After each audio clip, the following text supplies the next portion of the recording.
We need to distinguish ourselves or we will extinguish ourselves. This is Chiropractor Howie. I just wanted to share a little presentation of what the possibilities could be if we as a profession do not take ownership of our identity. Now, first, I just want to start off with a little history lesson just to set the mood. I just want to talk about the osteopathy profession. They were started in 1892 by Andrew Taylor Still with the idea that the body heals itself. They had a drug-free philosophy where they manipulated by hand.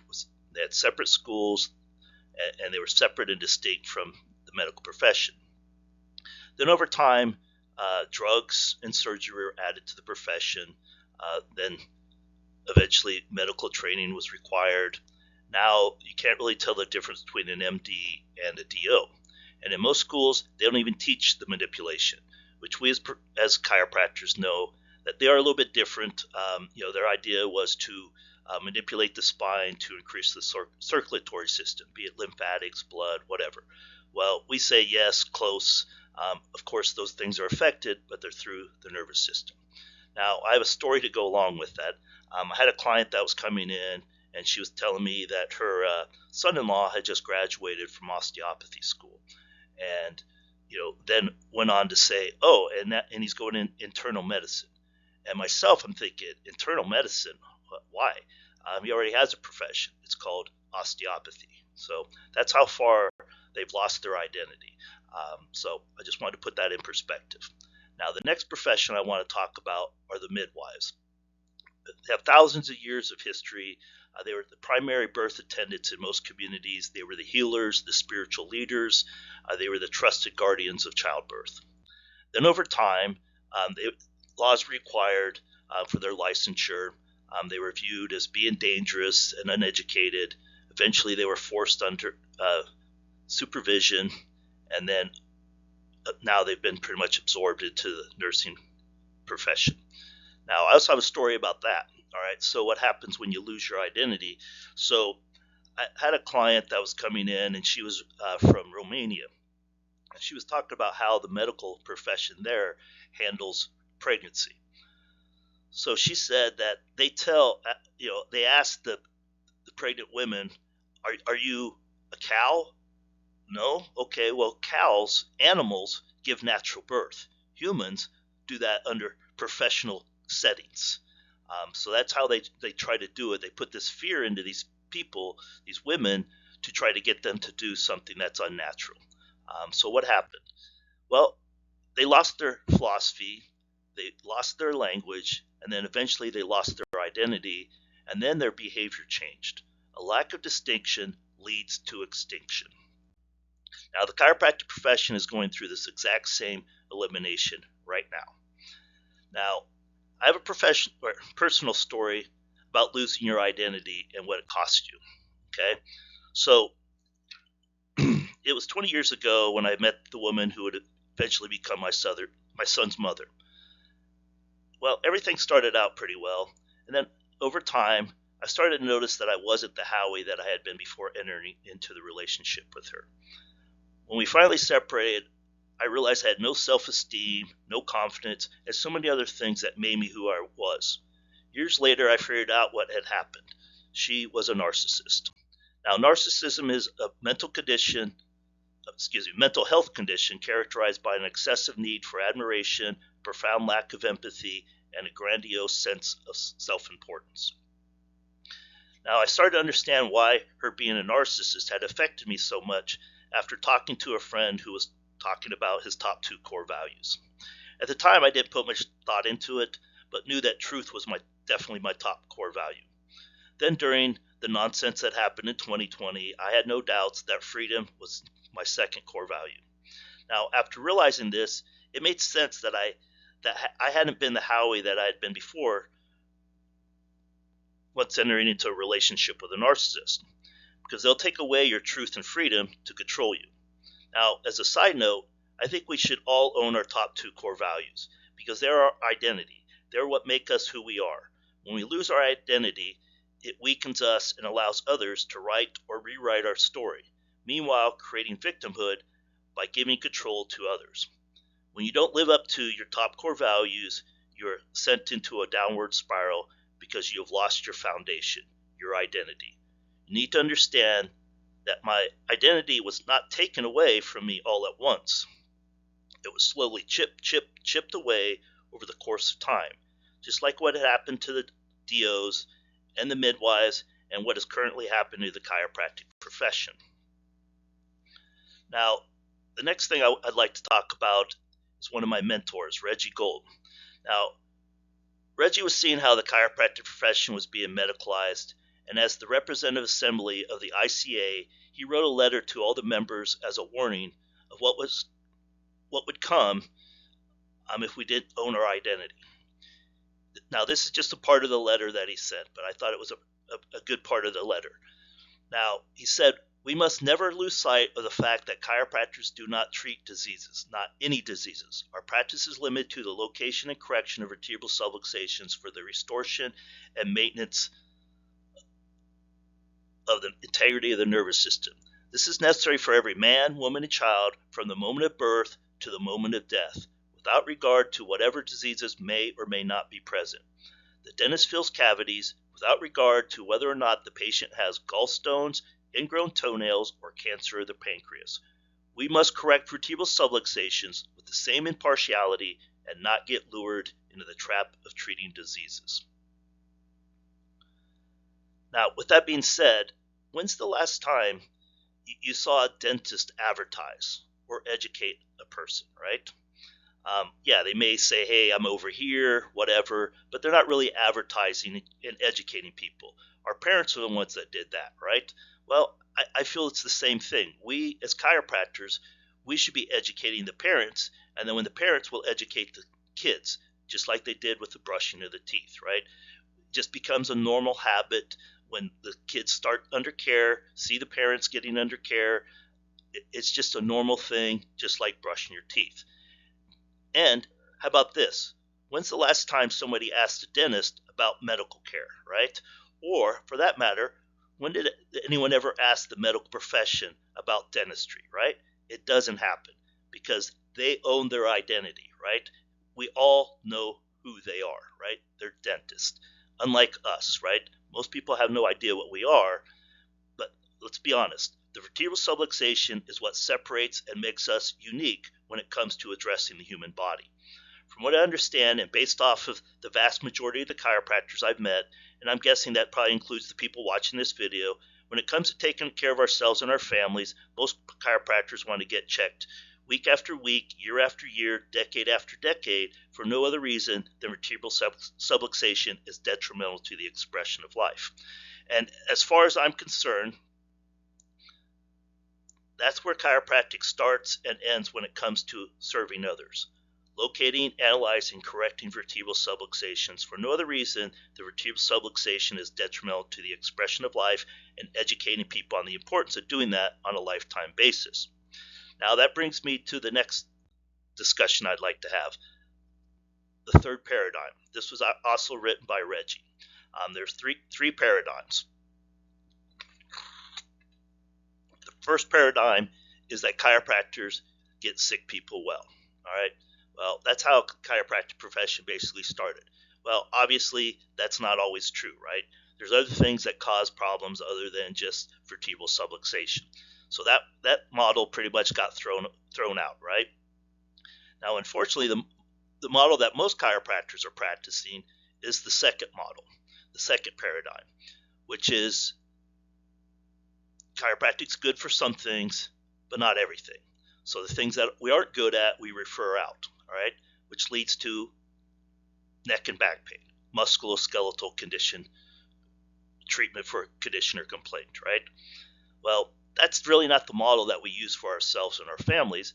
The third paradigm is the one we use for our families and ourselves. It holds that vertebral subluxation, by its very existence, inhibits the body's ability to fully express its inherent potential, right? We know that as chiropractors, and that's why we get our spines checked weekly. None of us were really doing that before chiropractic school. The education is what changed our idea, our paradigm, right? Well, that's what we need to be doing in our offices, is presenting chiropractic as a non-therapeutic model rather than as a therapeutic model, the practice of medicine. All right. So, do you want to see chiropractic continue as a treatment for a condition or complaint, or as a means to empower people to take responsibility for themselves and their families, right? Well, that leads me into the next model, the professional autonomy. All right. Now, this idea came to me. I was leaving a chiropractic event, traveling quite a ways, and I was just thinking about body autonomy, because that's what really was happening during the whole nonsense that happened in 2020. They were trying to take our body autonomy from us, because once we lose our body autonomy, we lose all autonomy. We lose our freedoms, right? So that led me down this line. I'm like, what if there's this thing called professional autonomy? So when I got home, I looked it up, and sure enough, here it is: the freedom and authority to make decisions and act based on professional knowledge without external interference, right? Now, that's what I want to talk about, is that, right? That external interference. That's what's got us where we are today, right? Now, the problem is we've allowed third-party pay to basically dictate what it is that we are as a profession, right? Don't you wish somebody had told you the truth of chiropractic? I wish they would have told me and my family, right? Don't you? Now, we need to be that untold voice for others. I believe that was what we were charged with when we became chiropractors. All right. Now, the problem is we need to understand how we got medicalized in the first place so we can get ourselves out of the situation that we have created. Well, it all started as early as 1906 when the first chiropractor was jailed for practicing medicine without a license. All right. Now, obviously, this is not the first chiropractor. This is Herbert Ross Reaver, the most jailed chiropractor. Now, I just want to recap with just a little story about what happened, with the whole jailings, or why the chiropractors went to jail. So the chiropractors had two choices. They were accused of practicing medicine without a license. So one, they could either sign an affidavit, a piece of paper saying, yes, I'm guilty of practicing medicine without a license, and then pay a fine. Or the second option was to go to jail. Well, the chiropractors took the second option because they were like, no, we're not practicing medicine. We're separate and distinct, right? So what was the medical profession really up to behind these jailings, all right? Here's the real story, all right? The rest of the story, as Paul Harvey would say, right? So their mission was to gather up all these affidavits, these signatures of chiropractors claiming that they were practicing medicine without a license. So they were going to take these pieces of paper to the authorities, the government, whoever, and say, hey, we should be in charge of the chiropractic profession because look at all these chiropractors that are practicing medicine without a license, right? So that's what was really going on. So the reason that we overcame that was because we proved that we are separate and distinct, right? Now, let's go forward in history a little bit more, chipping away at the profession, right? So the second thing that happened that really got us medicalized, believe it or not, is this. While we were beating the AMA in the Wilk versus the AMA case, right? So most of us from the stages, from schools, whatever, it's always claimed that we won this case. We won the case, right? Well, here's what really happened, right? Well, it took us over a decade to beat them in court. While we were beating them in court, we were included in the insurance game, owned by, guess who? The American Medical Association. They actually own the diagnosis codes and make up to $300 million a year just off of those diagnosis codes. So many of us have heard about the Mercedes 80s. So what was going on during the Mercedes 80s is basically when it all started with the insurance reimbursement was chiropractors could file for anything and get paid for anything, right? And then they were like, well, before we could continue to pay you, we need diagnosis codes. We need medical procedures. We need these hoops for you to jump through. So the alumni told the schools that they need to start teaching this medical stuff so that the students could get paid medical money when they graduate. So when medicine was added to the chiropractic curriculum, what do you think was taken out of the chiropractic curriculum? Absolutely, chiropractic, right? the philosophy, the understanding, the why of what it is that we do, so they could medicalize us, right? So in the end, it was a trap, ladies and gentlemen. It was all designed as a trap. Wouldn't you do the same if somebody, I don't think the AMA has ever been beaten in court, all right? So I'm sure they're not real happy about it, right? Well, just so you know, this medicalization has not ended. This fight that we're dealing with now is this one, injectables into the chiropractic profession. Now, many of you may not know this, but recently Montana just won a case by one vote to try to medicalize, try to get drugs into the chiropractic profession. Florida is currently going through the same thing. If that happens, we're definitely going to lose a lot of rights as a profession. They're going for a lot of the smaller states. That way, once they get that, then it'll be a lot easier for them to move into the whole country, right? Now, the last thing that needs to happen for us to be completely medicalized is for the removal of our vertebral subluxation language, which has already been happening with the medical diagnosis codes that chiropractors are submitting, all right? Now, a lot of chiropractors will be like, oh, well, no, I just use, vertebral subluxation codes. Well, I'm just going to say this. From what I understand, the medical profession, the medical industrial complex has not even recognized the vertebral subluxation. So I'm going to tell you what, if they haven't recognized it, there is no way they can pay for it. In fact, those codes that chiropractors will claim that are vertebral subluxation codes, one of them's talking about a somatic dysfunction. Another one's a lesion. To me, I'm sorry, neither one of those sound like a vertebral subluxation. So without no vertebral subluxation, there is no chiropractic profession.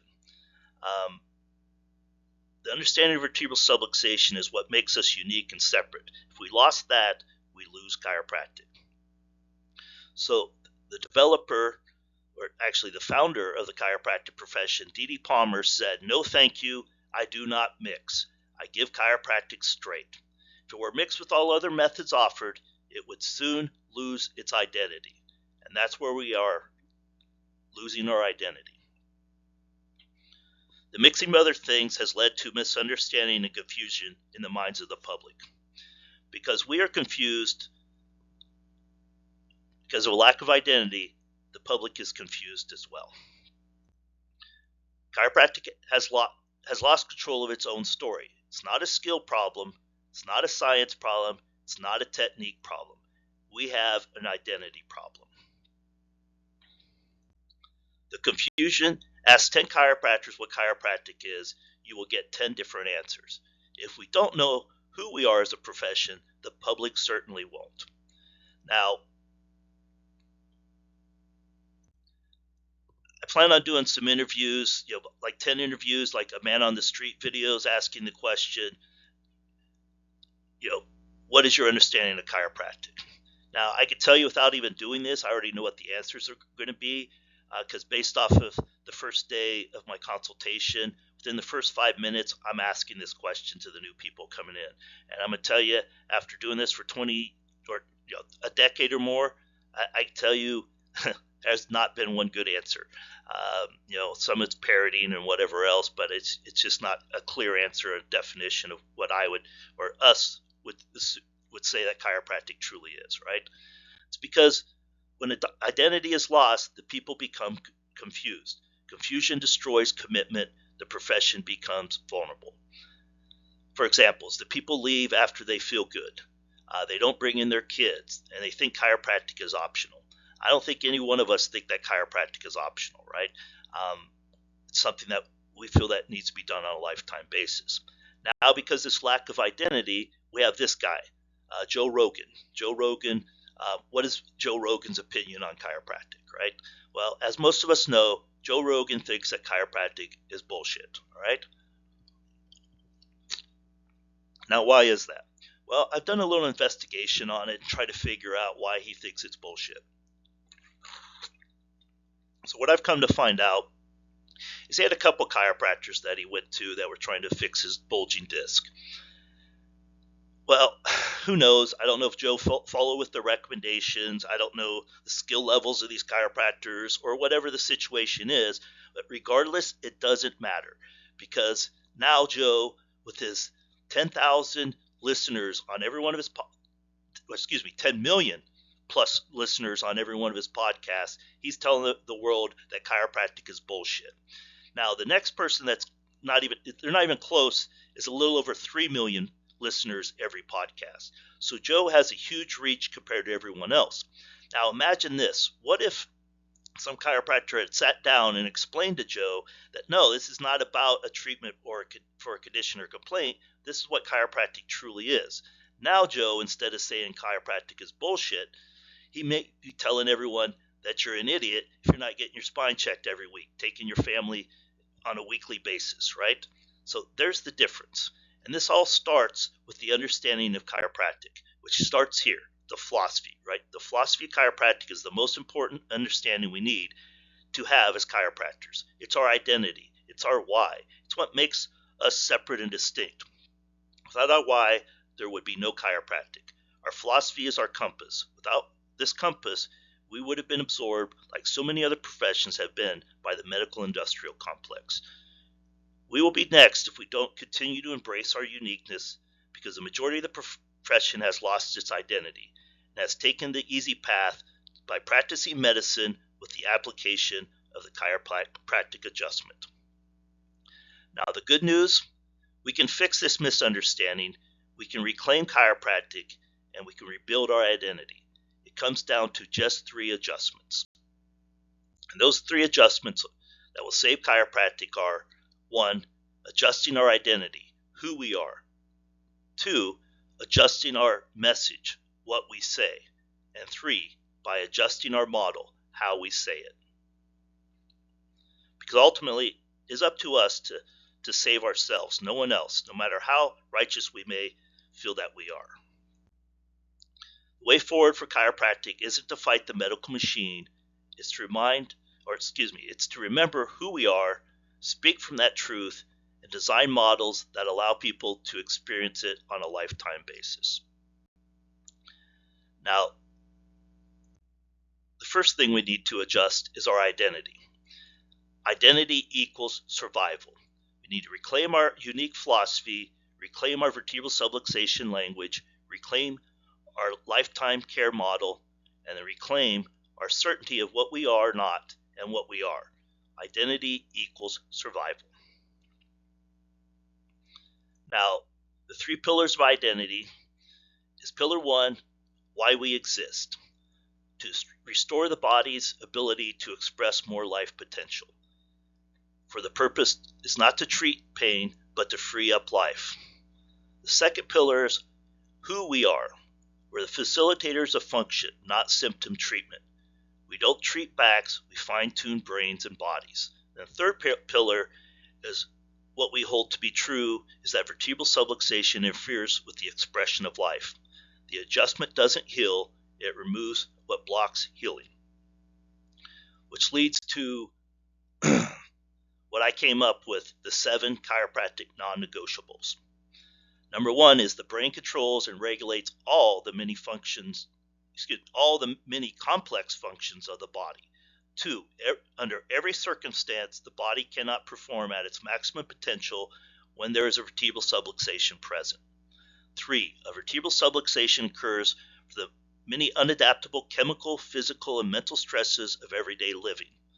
4, the chiropractic profession is the only one trained to address vertebral subluxation.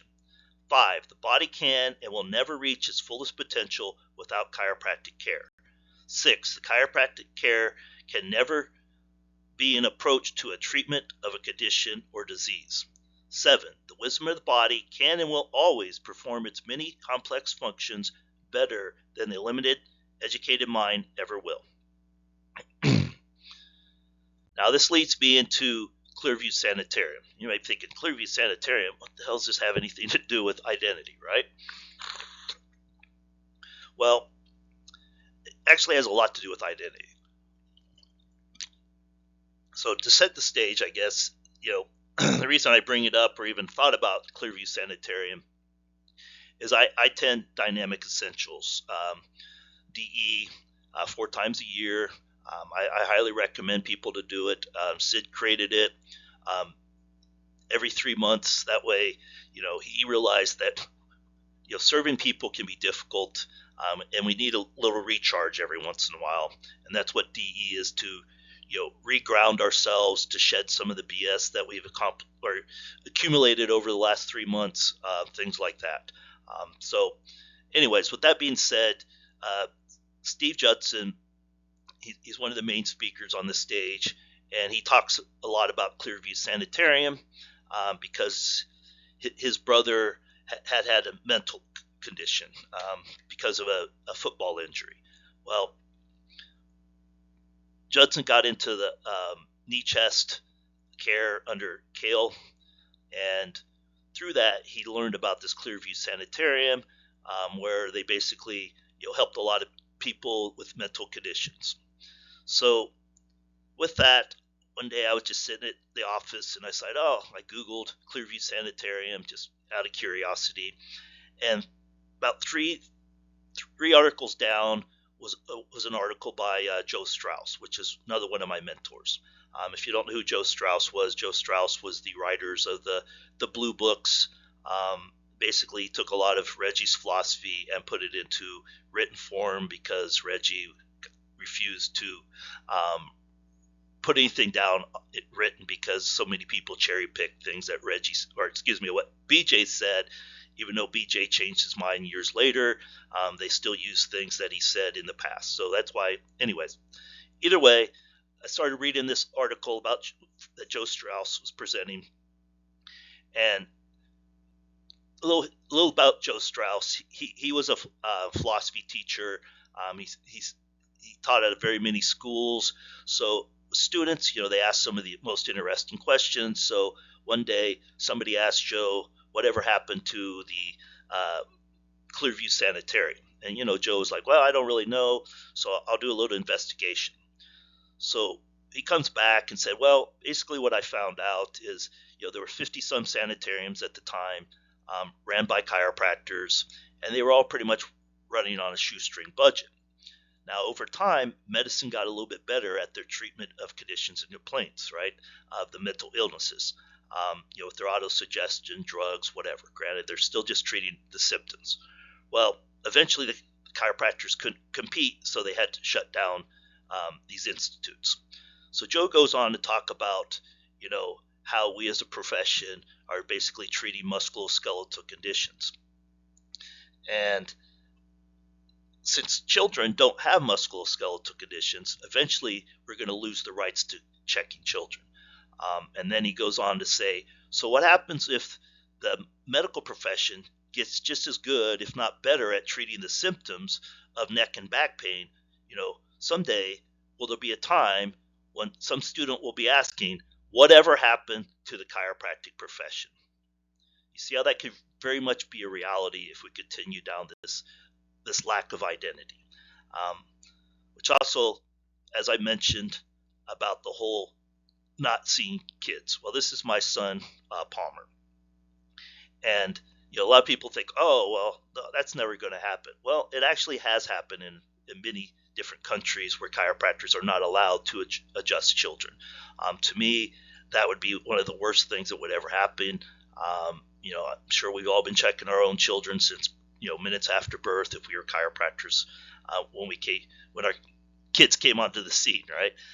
So that would be so detrimental, because to me, I'd rather be taking care of kids than adults. In fact, any adult that comes in, their kids 17 and under are always included in the fee structure with the adult, whether or not they go with the visit or the month. That's how important I think our kids are. So to me, that would be detrimental to the profession and all of humanity if we lost the right to adjust kids. Now, here's a little study that Michael Hogg did. His research shows that when a profession loses clarity of its identity, its members unconsciously imitate the dominant group to reduce uncertainty. That's why DOs drifted into medicine. That's why midwives got absorbed into nursing. And that's why chiropractic is misunderstood today. When you know who you are, your behavior becomes automatic. When you forget who you are, you start imitating others. So the next adjustment that we need to make is adjusting our message, which leads me into this Years of Fear by Time, right? And I'm not trying to say we need to sell fear in our offices. That's not what I'm trying to get at all. I just want to use this to put things into perspective, all right? Now, many of you may not have been around in 2003, where this copy of Time talking about SARS, right? Well, I'm going to tell you, in 2003, they tried to scare us into wearing masks and everything else. Guess what? We did. We laughed. We did not do that. We laughed in 2003 at SARS. We laughed at the bird flu. We laughed at the swine flu. We laughed at Ebola. We laughed at all of it. And then less than 20 years later, guess what we're doing? We're masking up. We're putting chemicals into our bodies that we don't even know what they are. That's how, in a short amount of time, that's how things changed. The narrative changed in that a little bit amount of time. So what I'm trying to get at is, what if we were doing the same, right? Because there is a current pandemic right now, and most people aren't even aware of it. And it's the worldwide presence of vertebral subluxation, right? Now, like I said, imagine if we were telling people this story over the last 20 years rather than selling the insurance story, the treatment of condition and complaints, right? Things would be different, right?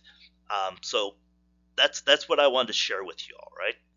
Now, 3 pillars of our communication. The first pillar is the consultation, the one-on-one, right? The purpose is to shape the initial attitude. It helps people see chiropractic from a different paradigm. For example, when I ask, what is your understanding of chiropractic, right? That sets the frame. That changes their whole paradigm. It lets them understand that they really don't have a good understanding. So that allows me to open up and educate, right? You reframe with metaphors like the light bulb, the garden hose, power box, continuity, what have you, right? So what that does is that allows people to adopt the frame you create for them. Now, the second pillar would be the internal communication, the ongoing education. The purpose is to change and reinforce beliefs. You do this through workshops, videos, newsletters, and stories. Example would be weekly workshops, continual education, email, video series, things like that. Now, what that does is that creates familiarity, which creates conviction. And then the third pillar is the external communication, your social media and marketing. Now, the purpose is to extend the message to the community by creating awareness, connection, and social proof. An example would be doing like Chiro for Life, educational clips, behind the scenes philosophy, things like that. These visible stories make belief feel more normal to people. Now,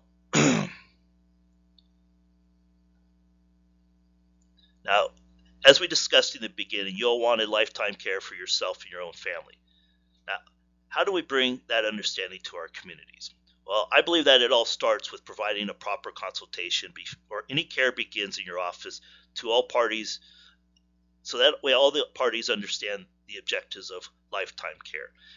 I don't care if it's a spouse of a chiropractor, a child of a chiropractor, somebody at work for a chiropractor, what have you. The only people I will not go through a consultation with is another chiropractor, because proper consultation leads to certainty. And I found that a lot of times even the relatives of a chiropractor don't have any idea what chiropractic is. It's just something that they've done. So anyways, that leads me into another mentor of mine, Joe Donofrio. He would always say TOITMITWD, which means the orientation is the most important thing we do. As far as I'm concerned, it's more important than even the adjustment, because without the orientation, without the consultation, without the understanding, the adjustment can be confused as a treatment for a condition or complaint. Okay, so that's why it's the most important thing. I do not let anyone get on the table until a proper orientation is done, for sure. All right, and your message has to be congruent with everything that you do. Here's some pictures of my office. Right, this is the waiting room when you first walk in. The consultation room is here.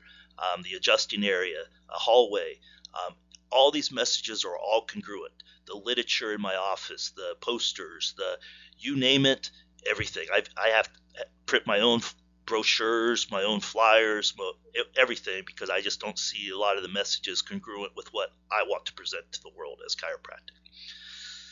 And that also leads to your website has to be congruent as well.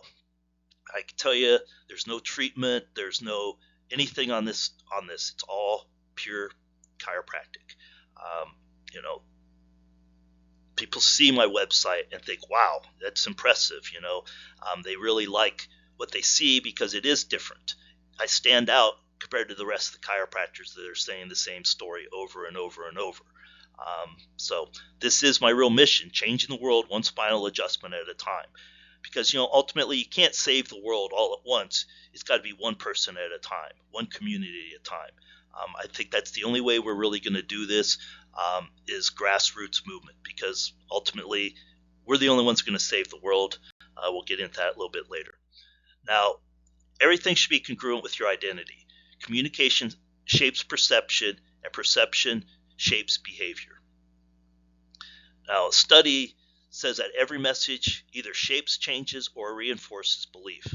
But belief doesn't just live in a single moment. It's built through repetition, emotion, and identity alignment. Which all this leads to retention. Now, with the education and all the other things, retention is huge. Just by having a retention rate increased by 5%, increases your overall profits by 25 to 95%. Because people stay. You don't have to keep trying to bring new people in the door. It's not a revolving door practice. It's something that people stay because they understand it and want to continue with the care. Every conversation comes back to chiropractic is about function and needs to be done on a lifetime basis. Chiropractors get checked and check their own family weekly. So this happens with like the regulars that have been coming in for years. Over time, eventually I'm just talking about whatever they want to talk about, because it's as long as they're getting in every week, they're getting the benefit of chiropractic. However, if they do say something incongruent or whatever, it always does come back to reminding them chiropractic is about function and needs to be done on a lifetime basis, just like I do for myself and just like all chiropractors do for themselves and their own families. So I always brings back to that, because the consultation plants the seed. Regular lifetime care grows the plant and allows it to flourish. The message pollinates the world. You don't just adjust the spine, you adjust their perception. Now, as I said earlier, we're not a revolving door practice, right? I'm just showing you the difference. That's why I put this revolving door, because the last thing we need to do is adjust our model.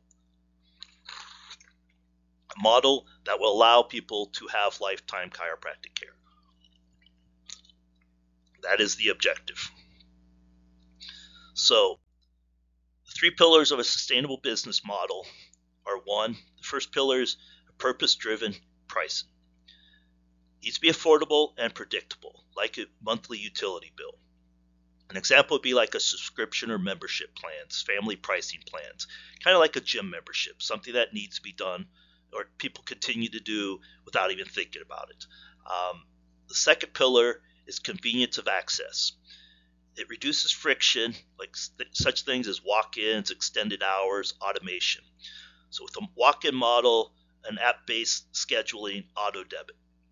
And the third one, to make a sustainable business, is a mission-based expansion. growth and sustainability through education and purpose, not through medical insurance dependency. An example would be community events, wellness challenges, and school programs. Now, many of you may resist what I'm about to say. There's one industry that has owned its identity and has tried to make chiropractic care affordable and available on a weekly basis and is striving towards mass market success. And that industry is the joint. Now, I can just hear the hisses and boos now. Obviously, I can't because, but anyways, I just know but I'm not sure how anyone can boo and hiss an industry that's mission is to improve quality of life through routine and affordable chiropractic care. To me, I don't know who can get behind that, all right? Now, just to frame what the joint is, all right? Now, the joint was originally founded in 1999 by a chiropractor with a vision to transform the traditional, often misunderstood concept of routine chiropractic care by making it more convenient, friendly, and affordable.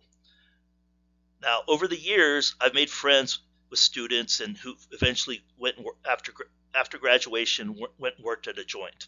So I've learned a little history about the joint. For example, I'm not sure if most of you know that the joints, they're not owned by chiropractors. Majority of them are owned by business owners. Business owners is the key. They understand business, unlike most chiropractors. And not only do they have just one, they usually have multiple ones, all right? Now, just to buy into the franchise costs you between $250,000 to $350,000.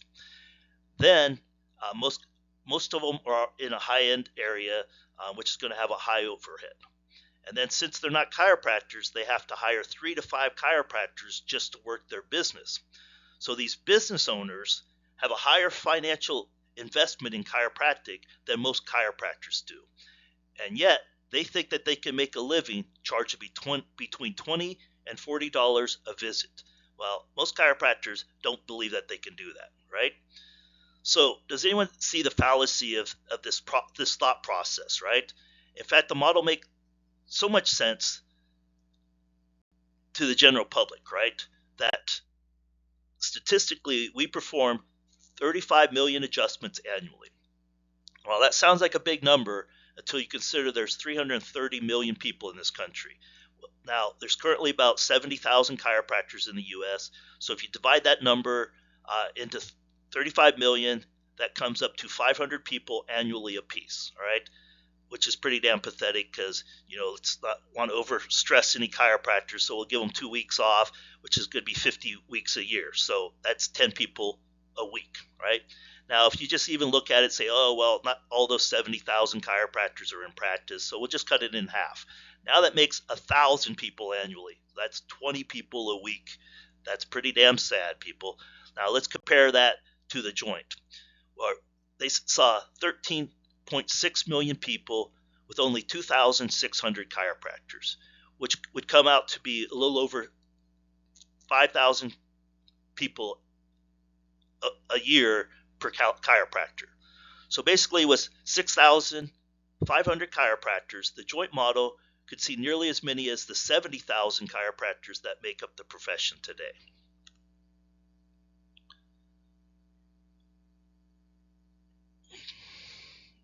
To me, that's nothing to laugh at or hiss.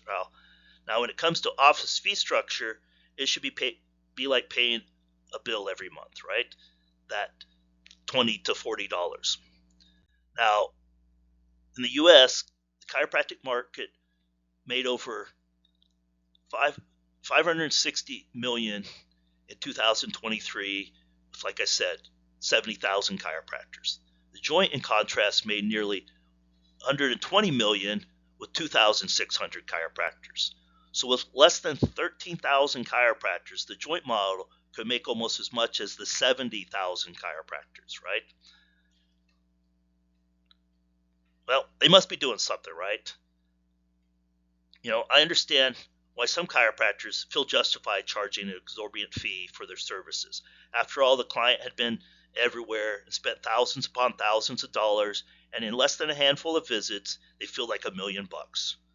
What if they'd been under care their whole entire life and never came down with the treated condition in the first place. How much is that worth? I think it's worth paying for on a lifetime basis. So what can we learn from the joint? Well, one, that it's sustainable. Two, that it's profitable. And three, that it's reproducible. So if lifetime care is the mission, lifetime access must be the model. Now, there's a study that said design environments that make the desired behavior easy.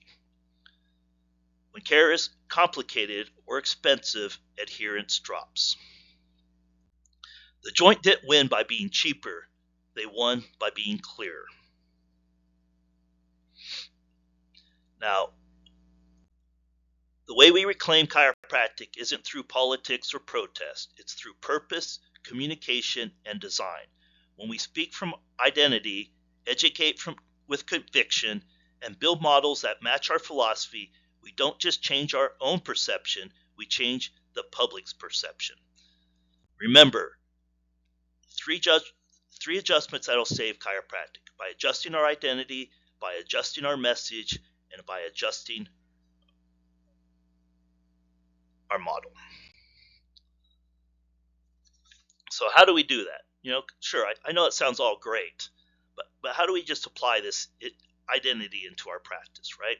Well, I feel that the first and foremost is by owning our identity, is by owning what's in this textbook, Stevenson's. Every chiropractor should be required to read this book and own our philosophy to the degree that they can answer any question in their office philosophically.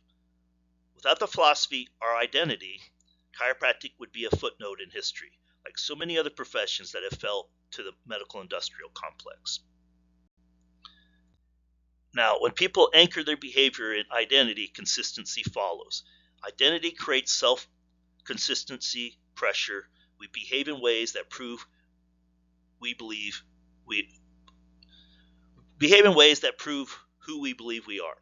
This is why I don't call myself doctor or have anything in the office that may lead people to think I'm practicing medicine in any way. Because straying from our identity in order to succeed financially is only effective in the beginning.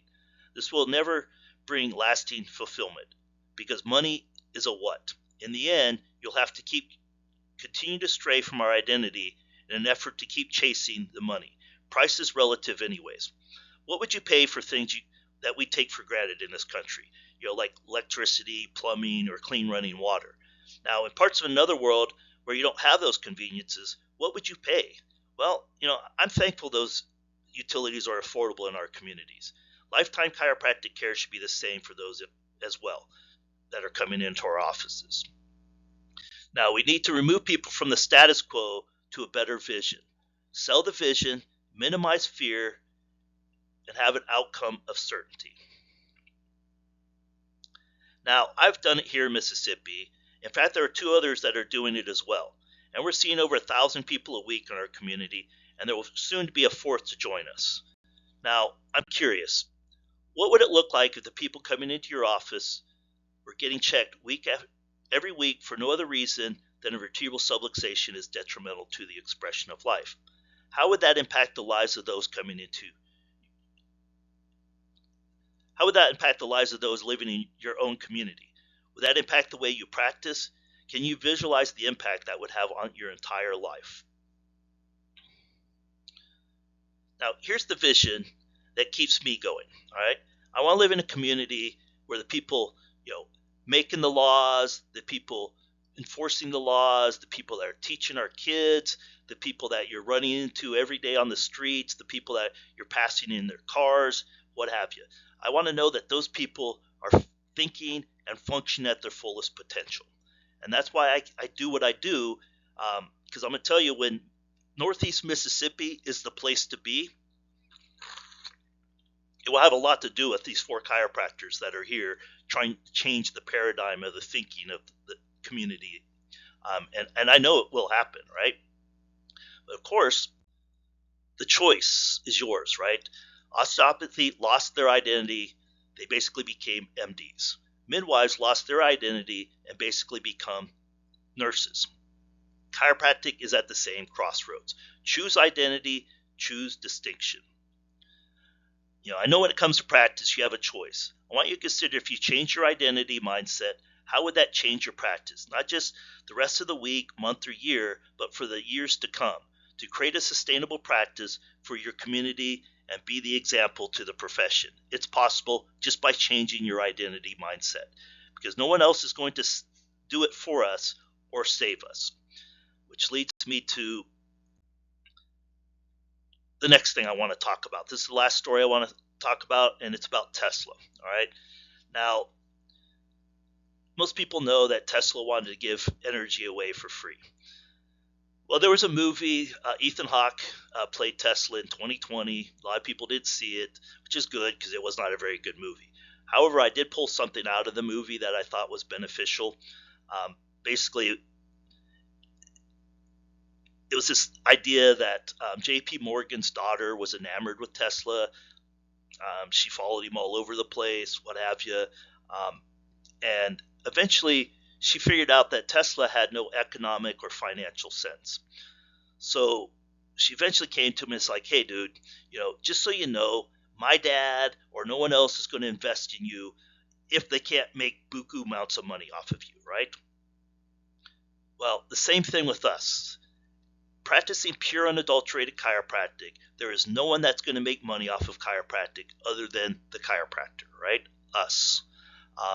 Sure, we might buy x-ray machines, a table, face paper, cleaning supplies, office supplies, what have you. However, that isn't going to make any corporation rich, so there ain't no one going to save us. The only people that are going to save us is us. So we have to be the saviors of ourselves. No one else is going to save us. We need to get rid of this damn victimhood idea. Now, good news is, you can do it! Yeah, sure, I know it all sounds great. But how do we apply our identity into practice? Well, I created a YouTube channel that contains the tools that I believe are essential for building our identity. It's called Freedom Chiropractic. You can also find it with this symbol here. So that's one way. It's like I said, it's the tools that I feel that are necessary for building a practice of this, a sustainable practice using 100% cash. You can learn a lot off of these videos. You can always give me a call. You can always come and visit my office. And I also do immersion weekends 3 times a year. So those are definitely your options for what you can do. Because ultimately, it's up to you to be the change. You have the power to be the part of that change. So get out there and educate people on the importance of lifetime care. Make it affordable for those walking into your office, along with their family, just as we do for ourselves and our own families. Make it convenient so people have the ability to utilize it on a lifetime basis. I want you all to be thinking bigger than the quarterly or yearly goals. I want you to be thinking about the future generations of chiropractors and the people that can benefit from chiropractic the next hundreds of years. That's not going to happen by focusing on the short term. Chiropractic is only going to continue into the long term by embracing our identity and practicing it in its purity. So it continues into coming generations as chiropractic, not medicine. So once again, the choice is yours. We need to distinguish ourselves or we will extinguish ourselves.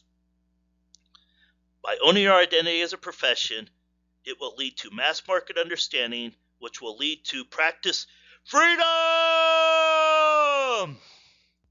Now here's my contact information.